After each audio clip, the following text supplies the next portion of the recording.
Told you to take that jacket off. You'd have to kill me to get this jacket off. The Bikeriders is a movie that invested most of its budget in talent, and the cast is definitely the highlight. Overall, I found it enjoyable. However, it's also one of those movies that didn't quite nail down the story to give the audience a real emotional experience with a memorable ending. And I'll explain why. As a screenwriter, I understand the importance of a screenplay in capturing the audience's attention with well-developed characters, compelling conflicts, and clear motivations. The Bikeriders could have benefited from making changes to the story that created deeper bonds between the characters that they acted on to give the audience a solid payoff, and with it, an exciting finish to the story. What about the bar? Burn it down. Nonetheless, I want to emphasize that Bikeriders is an above-average movie. While it's not outstanding, it's also not terrible. The film excels in certain aspects, and much of the credit, if not most of it, belongs to the talented cast and their performances.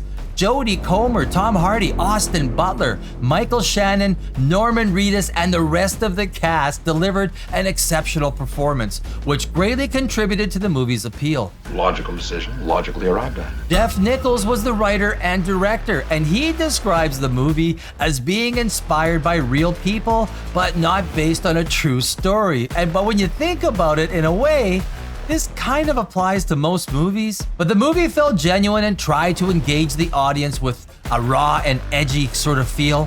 It didn't attempt to be over the top or be something that it wasn't, but there were some missed opportunities to elevate the central conflict and increase the stakes for each of the characters.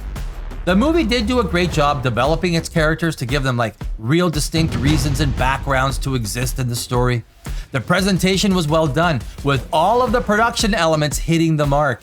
It tells a great story that keeps you engaged for the most part.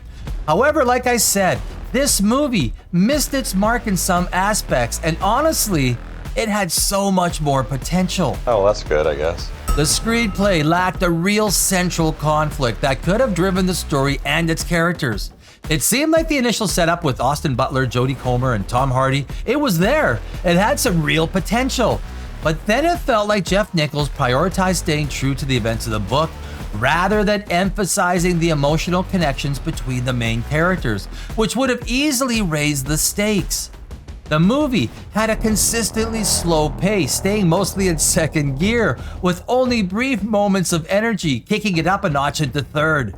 But through it all, there was a real lack of tension between the characters and insufficient stakes to drive the story forward. Go on. Jeff Nichols should have developed the relationship between Tom Hardy and Austin Butler with more depth to give it real stakes and more energy heading into the third act. There was a real opportunity to create emotional bonds between the central characters, Comer, Butler, and Hardy.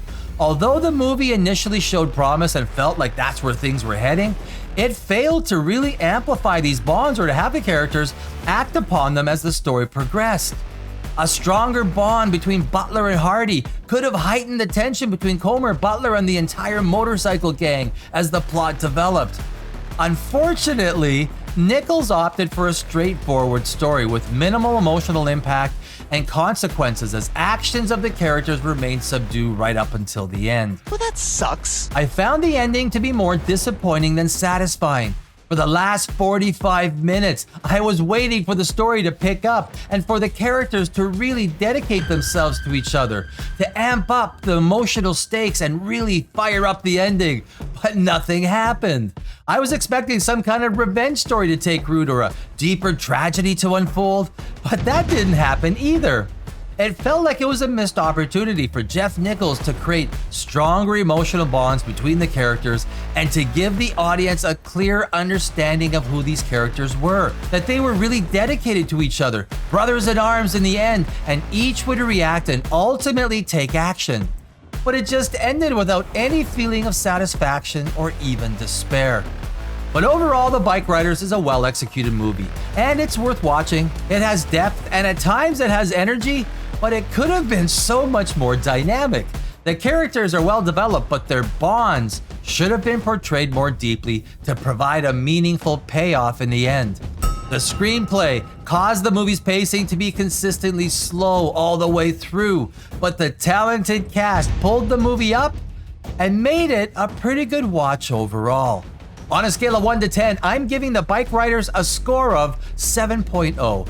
It's a good movie, but it had so much more potential with some missed opportunities. And that's all I have to say about the Bikeriders, and I will see you in our next video.